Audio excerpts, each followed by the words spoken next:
So does it feel like it is getting harder and harder to make the kind of money that you're wanting to make or that you're used to making in the gig economy? And if it is, does that mean it's time to hang it up, or what do we do about that?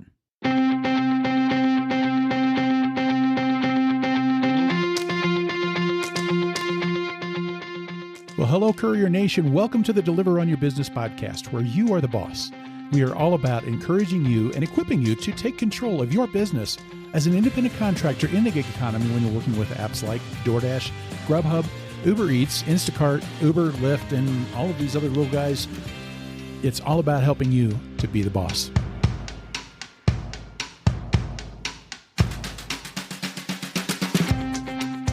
Well, hey, my friends, welcome back. It's good to have you back here again this week, and it's good to be back, and especially after taking a weekend off last week as we got into the holiday weekend and as we were just kind of wrapping up a lot of different things going on.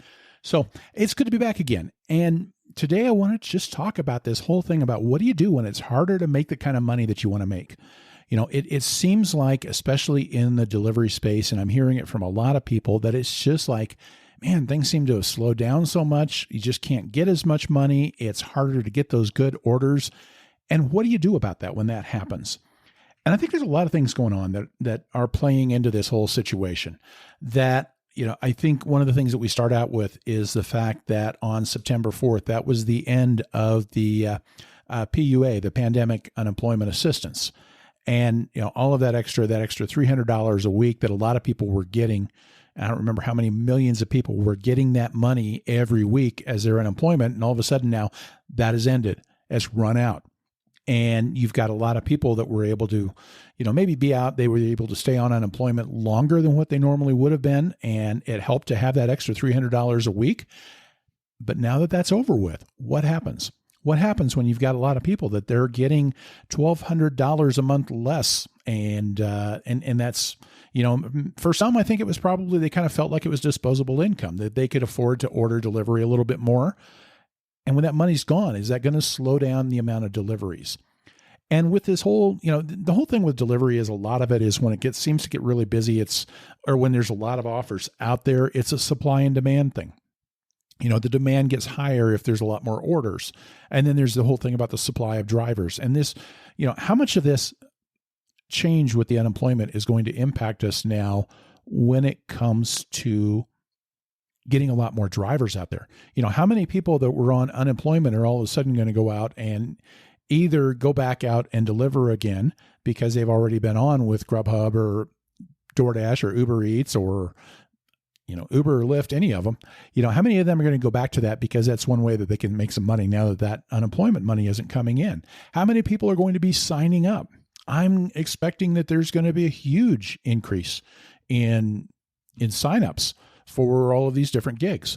And so with that being more drivers and possibly fewer orders, what is that going to mean for us? And what's that going to do? And I think there's a lot of things already going on that, you know, we've already got a situation where I think we've got a lot more saturation of drivers, I think, than what we had, you know, back when I started 3.5 years ago. 3.5 years ago, I could go out and I could jump onto Uber Eats and stay busy all day and get good orders all day. Or I could do that with DoorDash, not as much with them, at least where I was. And, you know, that was before they got to be really big, but Grubhub, definitely. I could just do nothing but Grubhub and make some pretty good money. And over time, we're seeing that change. I am just noticing that it is harder and harder to rely on just one delivery platform. And I think a lot of that has to do with the fact that you're getting more driver saturation. I think that's a big part of it. I think that, especially with the pandemic and with the extreme demand that all of these delivery companies have had, they've had to realize that most important thing to them is having enough drivers out there to handle the deliveries. And if that means that you've got too many drivers out there to the point that the drivers can't make as much money, that doesn't matter as much. What matters to them is they've got to get those orders fulfilled. So they've got to have enough people on there. And I've noticed that, I think, with DoorDash, it just seems like It's easier to log into a delivery zone, to get onto a dash on the fly. And maybe that's just a market thing in my market, but it seems like it's easier. And yet part of that is I think that they're adding more drivers on than for the number of deliveries that they've got coming in than what they used to do. I think they used to really try and regulate how many drivers were in a particular zone at any given time so that the drivers that did come on could stay busy enough, but then, trying to play this balancing game also of having enough drivers to handle their demand.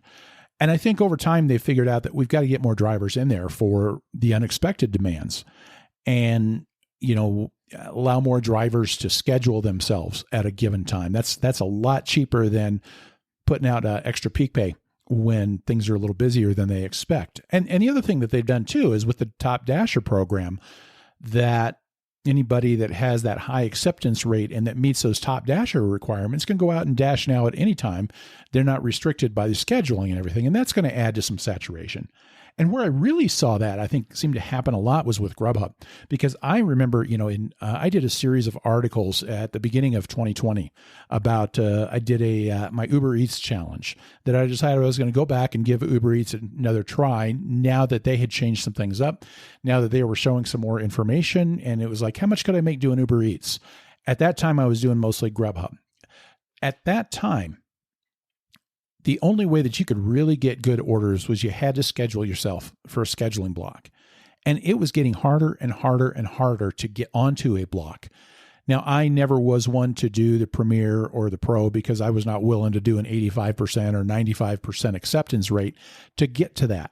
But I could always get on. I could always at least, if I got on right when the scheduling opened up for partner drivers, which was always Saturday at 10:40, as long as I got on sometime Saturday morning or early Saturday afternoon, I could get most of the blocks that I wanted to get.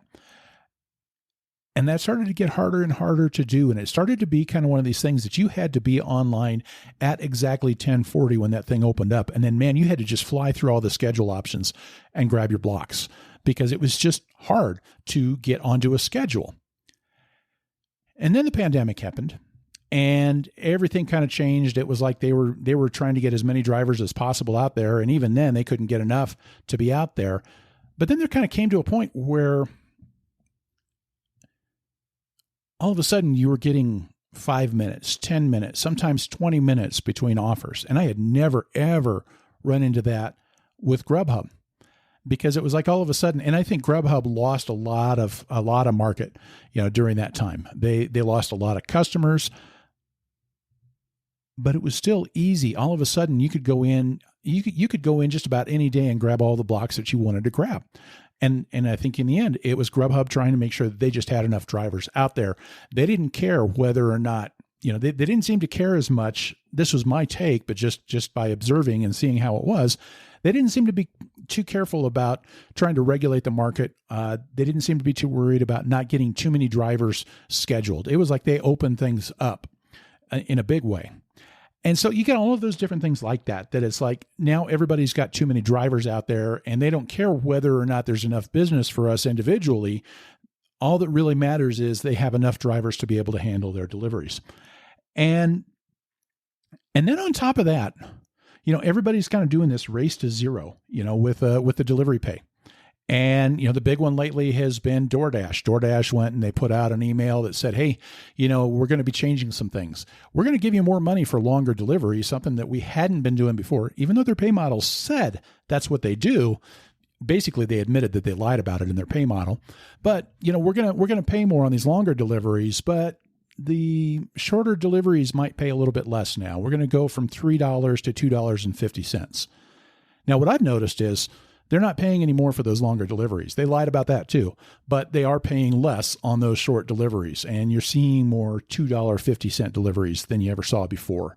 And I wrote about this about a week ago or so about their pay model that, they never really changed the pay model. The pay model has always been $2 to $10, depending on time, distance, duration, and desirability. And really there is no pay model. It's just whatever whatever DoorDash wants to pay you. There's no formula for it. But the thing is like, so they went and did this. Back at the end of 2019, Uber Eats began changing a lot of things. But one of the things they used to have the most generous pay package as far as like the base pay or their delivery pay. And they started to change that up. They reduced the amount that you're paid on those things, but in return, they put more information out. They started showing you where you're going to go, and they started, just giving, and eventually started telling you how much you're going to get paid, to the point where they give you as much or more information than DoorDash nowadays. But one of the things that they added, they went with a lower pay, but they added a thing called a trip supplement. And basically what that trip supplement would do for the most part was if the base pay was going to be less than $3, that trip supplement kind of rounded it up to that. Well, lately I've seen a lot of offers with Uber Eats that are closer to like $2. And Grubhub is paying less now. Part of it I don't know that they're really paying less than what they were before the pandemic. Before the pandemic, the minimum pay was $3, and you saw a lot of $3 offers. During the pandemic, they started kind of bumping that up to a minimum of $9. And basically it was Grubhub doing the same thing as the old DoorDash pay model. It was, if the customer didn't tip enough, then Grubhub would make up that difference to bring it up to $9. And there were a lot of people that thought that that's just the way Grubhub always paid. And when all of a sudden Grubhub started, making that, dropping that to $7 or $6 or $5, and people are freaking out, like, why is Grubhub paying less? And it's like, they're just going back to where they were before. But it still seems like, they're getting to a point where they don't have to pay so much extra now to get drivers, because there are so many drivers out there. It's one of the reasons they want so many drivers, but they're paying less and less. And it's making it less attractive. It's like you're getting a little bit less every time you do a delivery now. There are a lot of cases where they don't seem to be encouraging the customers to tip as much, because if you go with, let's say, a default tip amount, it just makes that total order look like it's that much more. And to be competitive, I think they're kind of trying to maybe encourage people to tip a little bit less, or not really like encouraging them to tip less, as much as just not suggesting as big of a tip. Because when you suggest a big tip, all that people know when they're placing the order is, wow, that was a lot of money that I had to pay. And they're just looking at a final number. So if they can suggest a little bit lower tip, that makes that final number seem a little bit lower. You see what I'm saying with that? So there's a lot of stuff like that going into play. But what it comes down to is drivers are making less per delivery on the average offer out there. Sometimes there's not as many offers out there. And for a lot of people, it's kind of like, oh, you know what? I can't make that money that I used to make. And so what do you do with that? Is it time to wrap it up? Is it time to kind of move on? And for some folks, it may be. And the thing I think I've noticed is there's still a lot of good offers out there.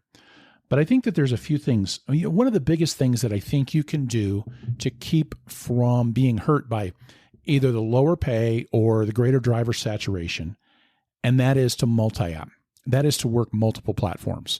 And I've talked about this a lot, where, I talked about this with DoorDash and their lower pay, and even some with their hiding tips and stuff like that, that it's like, I've said this a lot of times, that the thing you got to remember is these gig companies are our customers.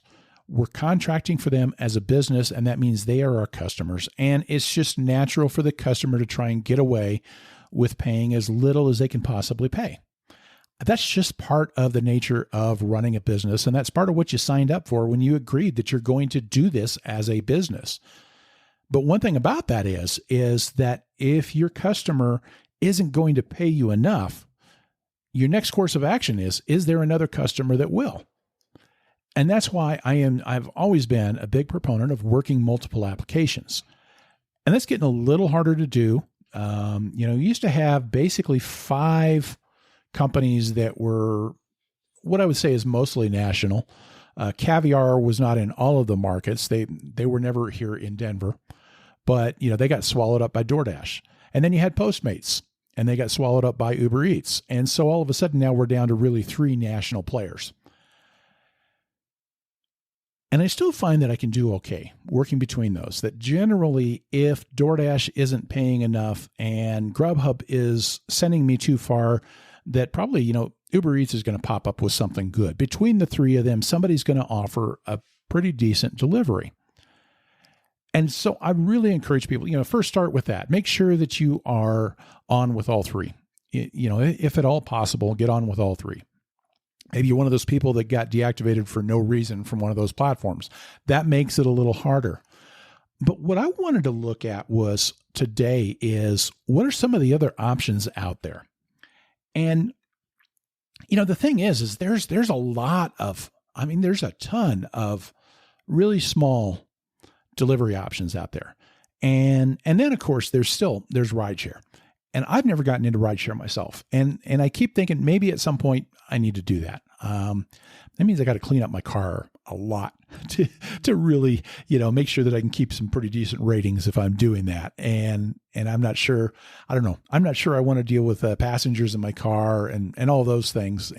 But that is an option. That is something. You've got to have a little newer car and you've got to have it in pretty good condition to do well with rideshare. And so that's one of those things that you got to think about. Maybe that's an option. But there are also, I think, a lot of different types of delivery option. And so I think that's what I want to do is just kind of talk about some of those options that are out there. And I really kind of break them up into about 5 different categories. And so I'm just going to kind of do a quick overview of some of the things that are available out there. And maybe it gives you some ideas. And the things that I talk about aren't going to be, they're not going to answer all the questions or answer all the options. And a lot of them aren't going to be available for you. Most of these are not in every market. There's some of these that are in very, very, very limited markets. And I know there's a lot of them that I've not found yet. Now, here's something I want to ask you real quick. If you know of any delivery companies of any type, that are independent contractor type delivery options that, seem like they're at least somewhat feasible, then let me know about those because I want to start building a directory. I want to start building a directory of all the different options that are out there, what type of stuff, what type of things that they do, and what markets they're in. And so I'd love to hear from people, if you've got any other options, some of the lesser known players out there that you're doing any deliveries for, I'd love to hear from you on those. And so let's talk about some of these different types of options for delivery contractors. So the first option we're going to look at is, other restaurant type food delivery options. I think, doing deliveries that are similar to at least the bread and butter part of Uber Eats, Grubhub, DoorDash. Who else is out there? And that's a hard one to find. I got to tell you, I have spent so much time looking through, trying to find out, probably one of the things that I've been trying to find is there a rising star out there? Is there somebody that's going to come along that could knock these guys off?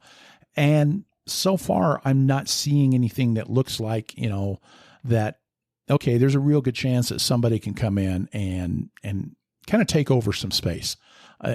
Because there are not that many that are in that many markets and that seem to be getting any momentum.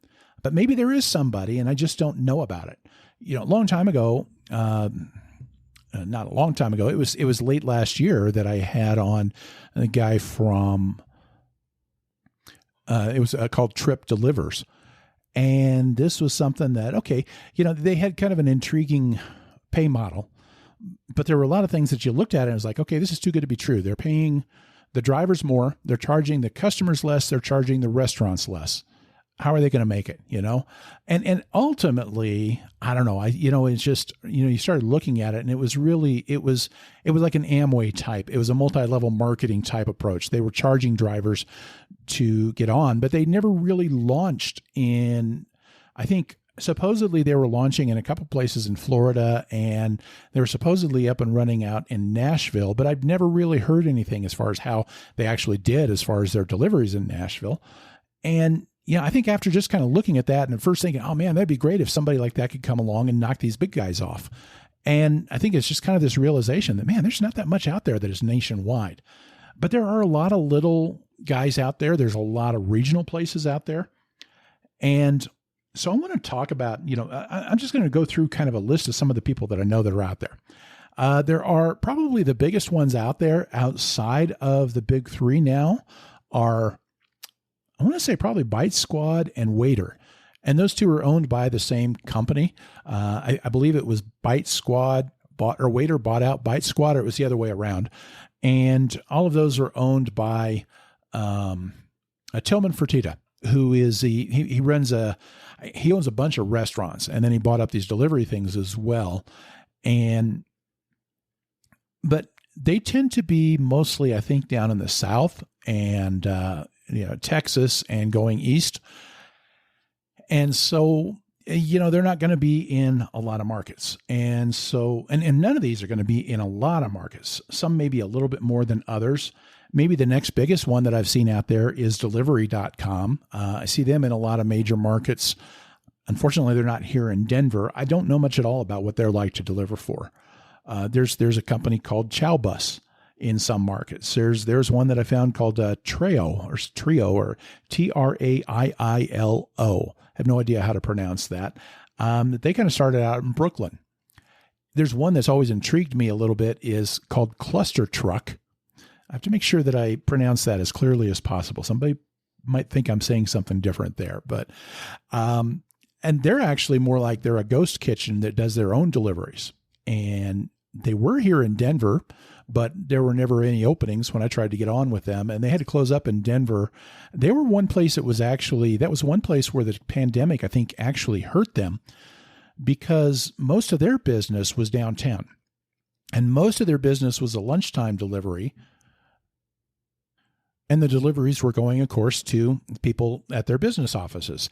And so when the shutdown happened and people quit going into the office, all of a sudden, their market pretty much dried up. And so they ended up closing up here in Denver. I've heard them say on Twitter that maybe they're coming back soon. I'd love that. But yeah, I think Indianapolis is their main market, is where they started out. And, I've heard that there are a lot of things that a lot of people like about them. So there's a few others that are out there that are like, there's a little local one that is in northern Colorado. I think it's like Fort Collins and Loveland and everything like that. That it was it was actually started by some folks that I think it was kind of like some restaurant people trying to do it just to have an alternative. It was called Noco Nosh. And I've always thought it'd be fun. Maybe I should head up there. It's a little bit of a drive, but maybe try and get on and try out some deliveries with those guys. Unfortunately, I don't know the area up there. I'd probably get lost, but that's what GPS is for, I guess. But Favor is another one that they're in Texas. They're in a lot of Texas markets, especially. Orange Crate, Hunger, Hungr, are a few others. But, and the other part of it is it's a little hard to find because you do some searches and then you'll see stuff that say some places are, some of the best competitors to DoorDash and all the others.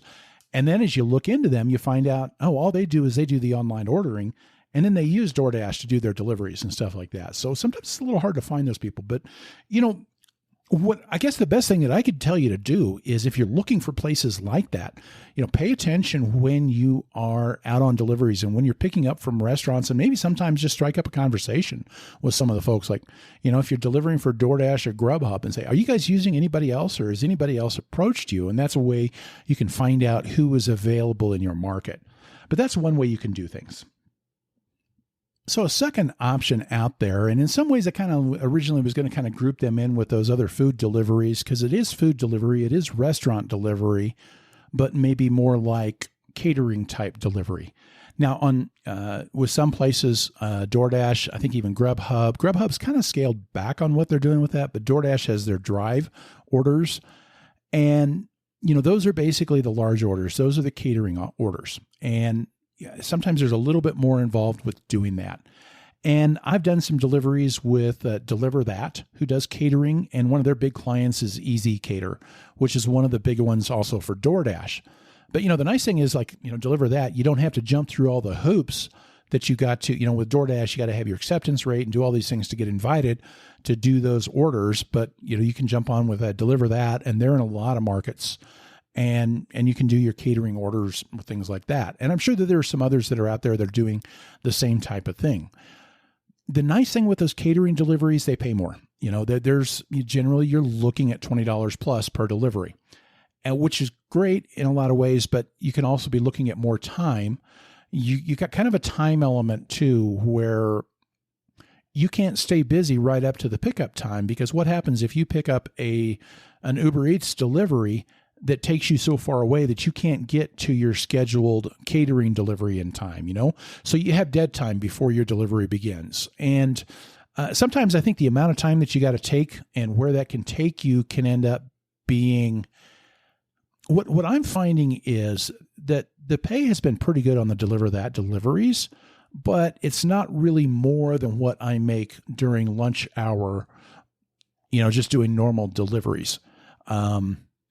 It's more guaranteed, but it's maybe a little bit less on average, where I might be making between 25 and 30 during the lunch hour when I'm closer to 30 and 35 during lunch hour, just doing on-demand stuff, So, but those are some things that you can do. And in some markets, it can be really good. And if you're having a hard time getting some of those, getting paid well enough during the lunch hour, then you could grab one of these, catering deals or something like that. So that's an option. And I think we're working on trying to get somebody from Deliver That on next week. And so we can talk a little bit more about that type of an option.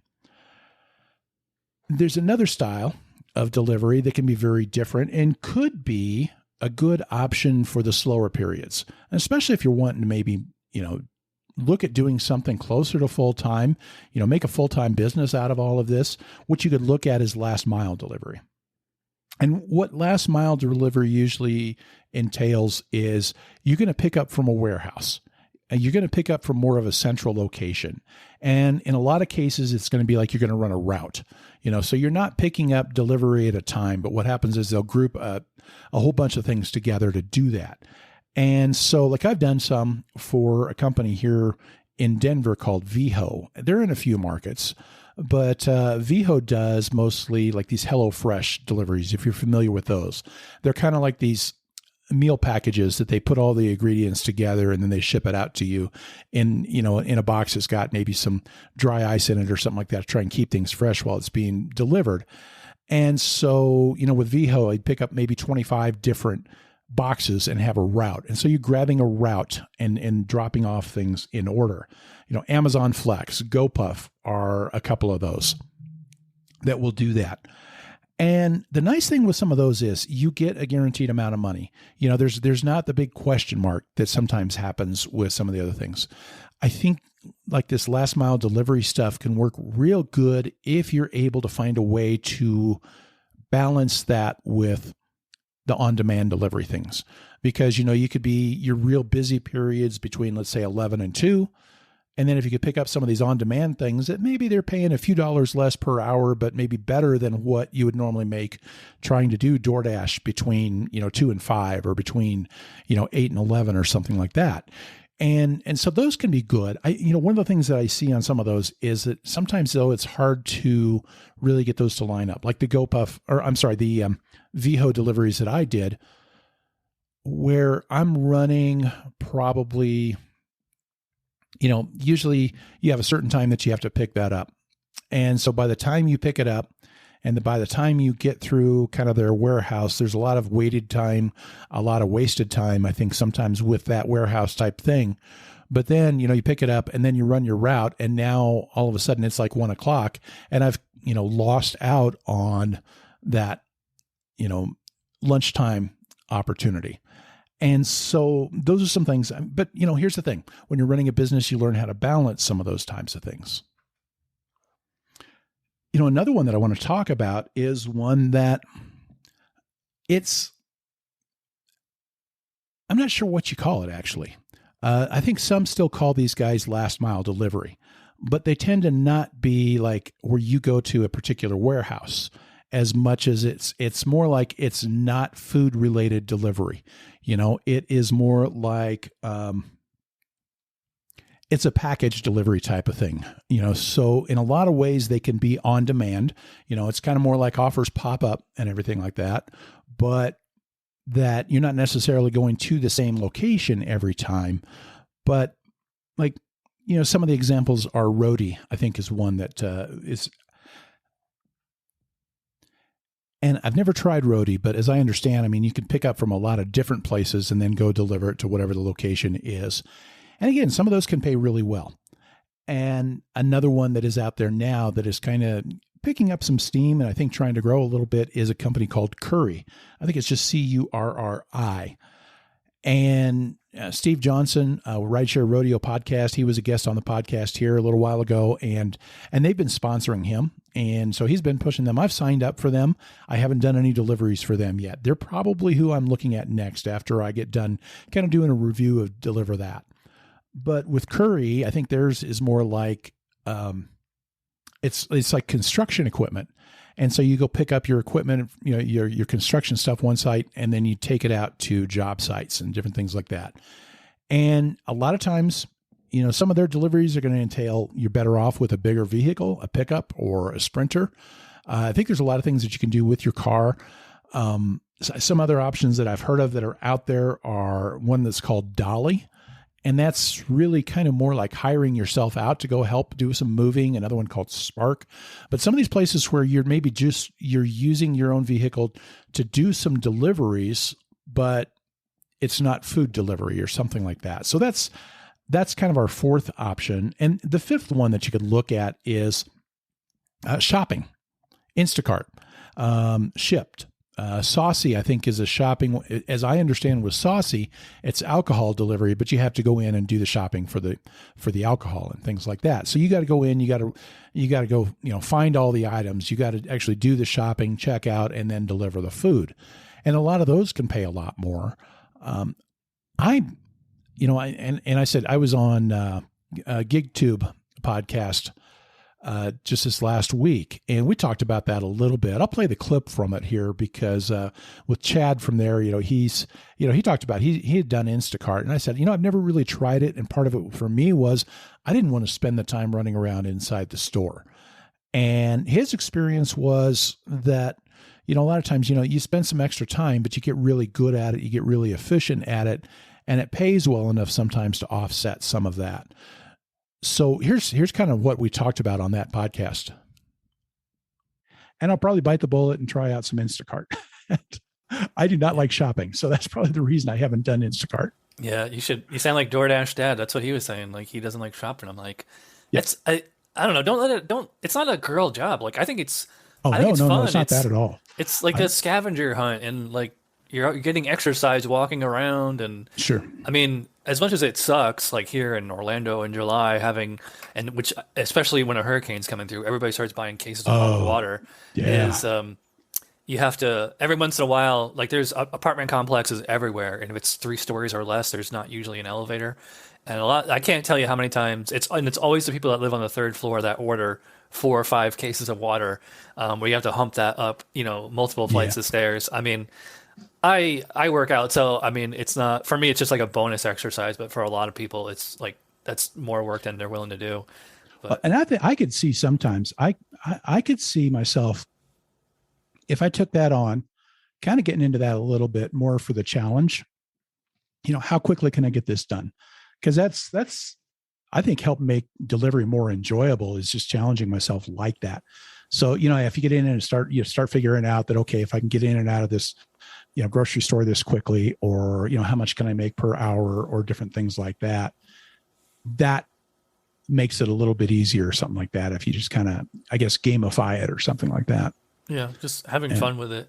Yeah. So there's definitely, because like Instacart, Corner Shop, Shipped, there's definitely a lot more mental challenging to it than with DoorDash and Grubhub and Uber Eats, and especially with rideshare, because it's just like there's hardly any thinking at all. The apps do everything for you.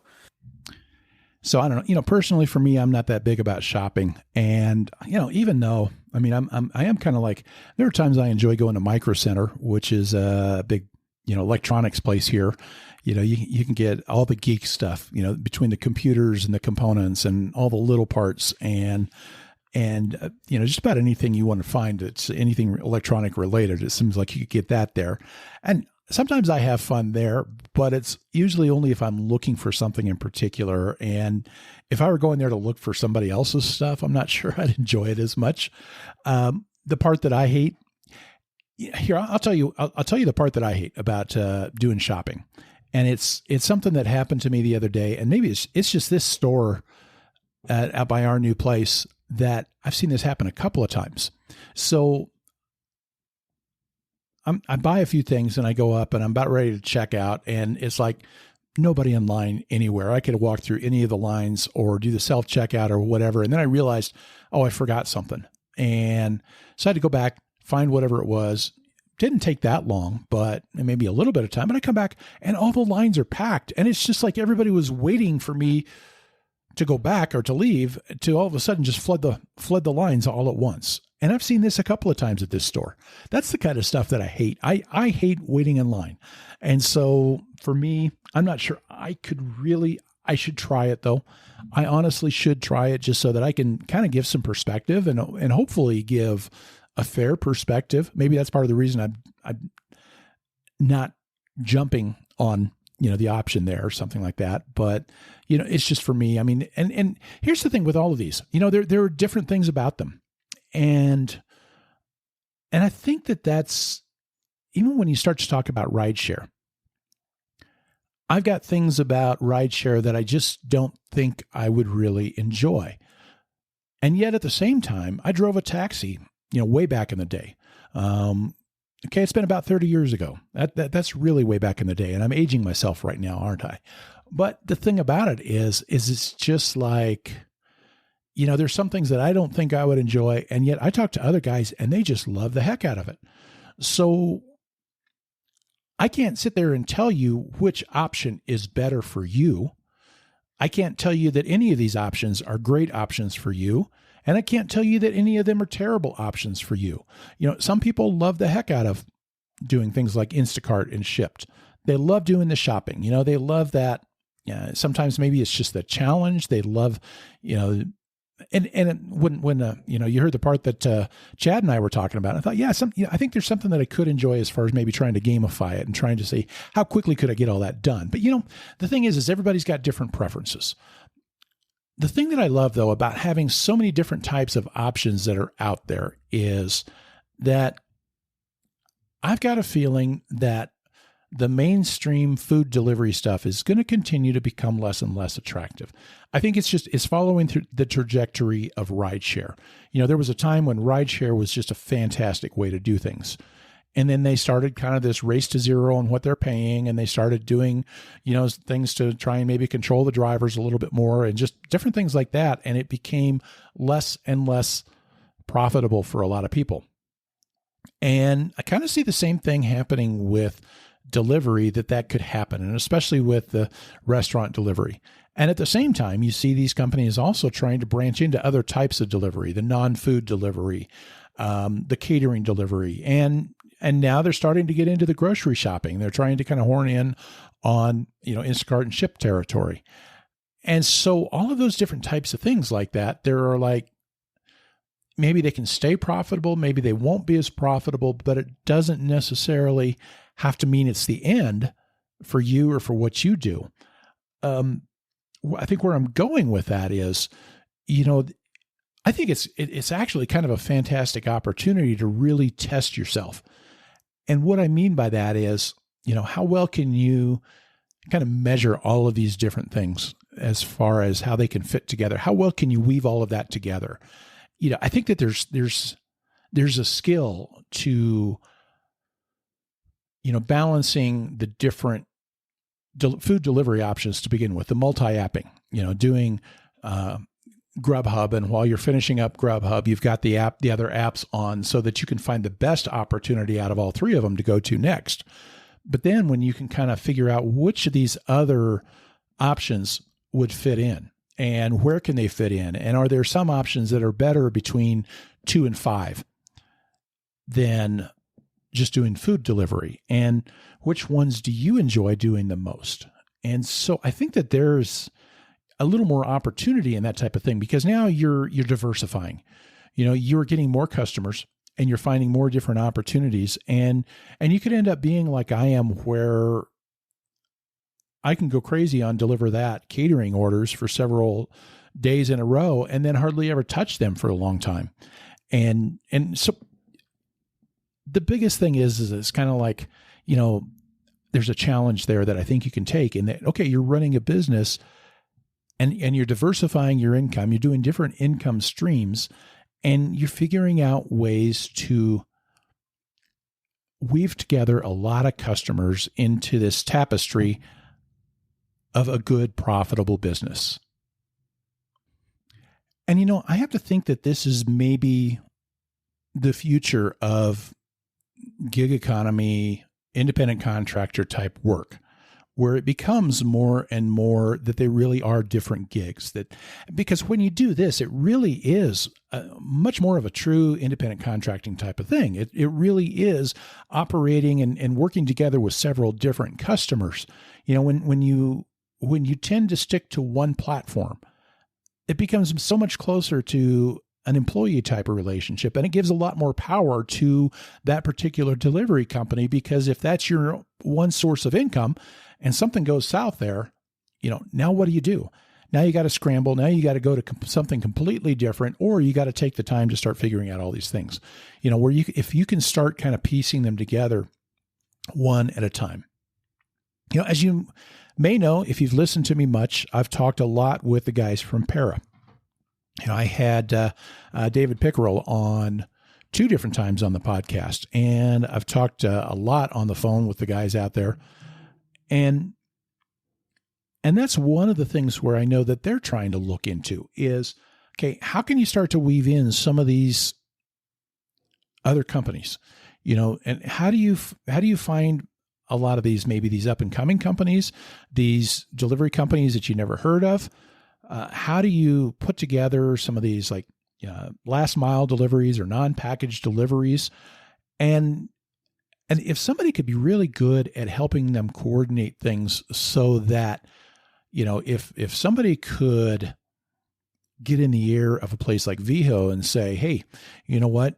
You could probably get a lot more drivers if you could schedule your deliveries in such a way that they fit in between the peak areas instead of overlapping into the peak food delivery areas. And then, they've got maybe a better opportunity of getting people that are, willing to do this as something in between the main food delivery areas and stuff like that. So, and I think that that's ultimately something where Para wants to go. And I'm curious whether they ever will go that direction, but to try and weave together a lot of these little companies. And maybe that's one way to kind of combat maybe the heavier control and market presence of the bigger companies. I don't know. But I hope you found that helpful. I hope it gave you some things to think about, that there are more things out there than just Uber Eats, Lyft, DoorDash, Grubhub, Instacart. There were a lot of options out there. And, in some markets, maybe there's just 1 or 2 of them. There are some places that they've got a lot of different options out there and stuff. Denver seems to be kind of in that in between. And so hopefully some of that stuff can give you some ideas of ways that you can expand and diversify your business as an independent contractor. With that, we're going to wrap it up. And like I said, hopefully next week we've got guys on from Deliver That, and we can talk about one particular type of delivery a little more in depth, and that's some of the catering deliveries. And that Deliver That is in a bunch of markets, and so they've been around for a little while. They've got a little different way of doing things, but they can have some good profitable deliveries out there. And in the end, I think it's just like any of the others, that it really becomes your job to measure all those. So I'm looking forward to next week and seeing what more we can learn about them, and maybe looking at maybe some different other options in the weeks to come as well. Thank you guys for tuning in. And, here's the thing as I wrap it up, is that this is like every other aspect of going out there on deliveries, is that you are the boss. You are the one that makes the decisions. You decide which deliveries you're going to take. You decide when you're going to go out and deliver. And I think that your responsibility as a business owner is also to evaluate what are the different options, what are the things that you can do, and not get yourself so tied and more like in an employee mindset to one particular platform. But how can you measure and weigh and evaluate all of these different opportunities and weave them together to make one big package that makes you profitable in your business? And with that, I want to encourage you to do that with everything that you do out there. Make your business decisions, go out there, and be the boss.